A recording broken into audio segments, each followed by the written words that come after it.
یہاں پہ سنڈے کو یہ جو کیمپس لگائے گئے ہیں یہ ویکینڈ پہ بھی ایکٹیو رہتے ہیں، اور یہاں پہ سوشل میڈیا جو یہاں کا ہے جارج واشنگٹن یونیورسٹی کا، اس پہ کچھ کلاشز کی جو ہے انفارمیشن اپلوڈ کی گئی تھی، اور یونیورسٹی انتظامیہ نے یہ کہا ہے کہ وہ اسٹوڈنٹس جو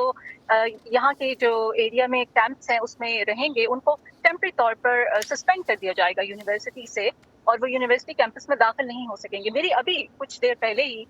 کچھ یہاں پہ جو اسٹوڈنٹس ہیں موجود ان کیمپس میں ان سے بات چیت ہوئی، کچھ کو اس بارے میں بھی علم بھی نہیں ہے کہ انتظامیہ نے یہ فیصلہ کیا ہے، تو ان کا یہ کہنا تھا کہ ہم تو یہاں وہ کچھ بھی کریں، ہم یہیں پر موجود رہیں گے جب تک کہ ہمارے مطالبات جو ہیں وہ پورے نہیں کیے جاتے ہیں۔ اس کے علاوہ یونیورسٹی کے اسٹوڈنٹس نے اپنے کیمپس کو 8 اسٹریٹ تک باہر تک، یعنی کیمپس سے باہر تک جو ہے اس کو بڑھا دیا ہے۔ اس کے علاوہ اگر اوور آل گرفتاریوں کی بات کی جائے تو واشنگٹن پوسٹ نے کل یہ کہا کہ 10 دن ہو گئے ہیں اور 900 کے قریب جو ہیں وہ گرفتاریاں ہو چکی ہیں۔ اس کے علاوہ یہاں واشنگٹن میں اور بھی یونیورسٹیز ہیں، امریکن یونیورسٹی اور جارج ٹاؤن یونیورسٹی، وہاں بھی اس طرح کے جو ہیں وہ کیمپس لگائے گئے ہیں۔ حکومت کا اوور آل یہ کہنا ہے، اور یہ یونیورسٹی کی انتظامیہ جو ہے، اکثر یونیورسٹی جو حصہ لے رہی ہیں اس پروٹیسٹ میں، ان کا یہ کہنا ہے کہ انہیں ان کے احتجاج پرامن احتجاج پہ کوئی اعتراض نہیں ہے، لیکن یونیورسٹی کی گراؤنڈز پہ یہ جو کیمپ لگا کے بیٹھے ہیں یہ یونیورسٹی کی پالیسی کے خلاف ہے، اور اس پہ ان کو اعتراض ہے، اور ان کو یہاں سے ہٹانے کے بارے میں جو ہے وہ مختلف اقدامات کیے جا رہے ہیں۔ جی اسد۔ تو بائیڈن انتظامیہ کا اس احتجاج پہ کوئی موقف آیا ہے فائزہ؟ اسد، صدر جو بائیڈن نے ڈائریکٹلی براہ راست کوئی مذمتی بیان تو جاری نہیں کیا ہے، اور انفیکٹ اس وجہ سے جو ریپبلکنز ہیں انہوں نے ان پر تنقید بھی کی ہے کہ انہیں فوری طور پر اس پہ کوئی ایکشن لینا چاہیے تھا اور نیشنل گارڈز کی تعیناتی کی بات کرنی چاہیے تھی۔ یہاں امریکہ میں جب بھی کوئی انریسٹ کی یا اس طرح کی لا اینڈ آرڈر کی سچویشن خراب ہوتی ہے تو نیشنل گارڈز جو ریزرو فورس ہے ان کو تعینات کیا جاتا ہے، لیکن وائٹ ہاؤس کی طرف سے یہ کہا گیا کہ اگر نیشنل گارڈز کی تعیناتی کی جائے گی تو اس کا فیصلہ مختلف جو ریاستیں ہیں جہاں پہ یہ ہو رہے ہیں احتجاج ان کے گورنرز کریں گے،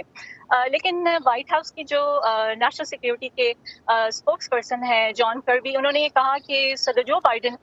پرامن احتجاج اس کو سپورٹ کرتے ہیں، لیکن اس پروسیس میں وہ یہ نہیں چاہتے کہ اسٹوڈنٹس جو ہیں وہ زخمی ہوں، کیونکہ جب کلیشز ہوتے ہیں، پکڑ دھکڑ ہوتی ہے، ان کی گرفتاریاں ہوتی ہیں۔ اس کے علاوہ امریکی وزیر خارجہ اینٹونی بلنکن نے جمعے کو یہ کہا تھا کہ وہ یہ جو پروٹیسٹ ہے امریکی جمہوریت کی علامت ہے، لیکن ساتھ ساتھ انہوں نے یہ بھی تنقید کی کہ ان پروٹیسٹ میں واضح طور پہ جس بات کی ان کو کمی نظر آئی ہے وہ یہ کہ حماس کا ذکر نہیں کیا جا رہا، جیسے کہ وہ اس پوری کہانی کا حصہ ہی نہیں ہے۔ اس کے علاوہ اپوزیشن پارٹی سے تعلق رکھنے والے ہاؤس کے جو اسپیکر ہیں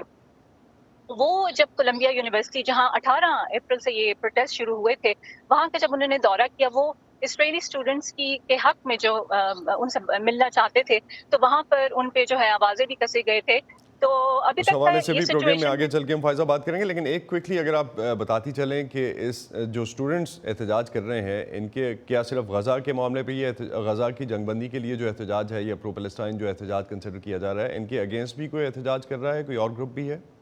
اور اس کا کیا مطالبہ ہے؟ یہاں پہ ایز سچ تو مجھے ابھی کوئی پرو اسرائیلی ایسا گروپ نظر نہیں آیا، لیکن سنڈے کو یونیورسٹی آف کیلیفورنیا کے لاس اینجلس کیمپس میں ایک بڑا کلیش ہوا ہے۔ وہاں پر اسرائیل کی حمایت کرنے والے جو اسٹوڈنٹس کا گروپ ہے اور پیلسٹینین، ان کے درمیان میں ایک حد بندی جو ہے وہ انتظامیہ نے مقرر کر رکھی تھی، لیکن انہوں نے اس کو توڑ دیا اور پھر ان کے درمیان کلیشز ہوئے اور اس کے بعد جو ہے پولیس کو ایکشن لینا پڑا تھا۔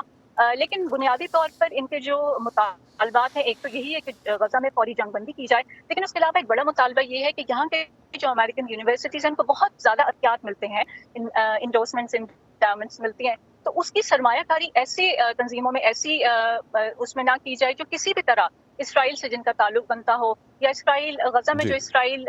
کی جنگ جاری ہے اس کو اسلحہ فراہم کرنے کے لیے جو سپورٹ کرتی ہیں آرگنائزیشنز، اس میں سرمایہ کاری یونیورسٹی کے فنڈز کی نہیں ہونی چاہیے۔ بہت بہت شکریہ فائزہ بخاری، آپ ہمیں اپڈیٹ کر رہی تھیں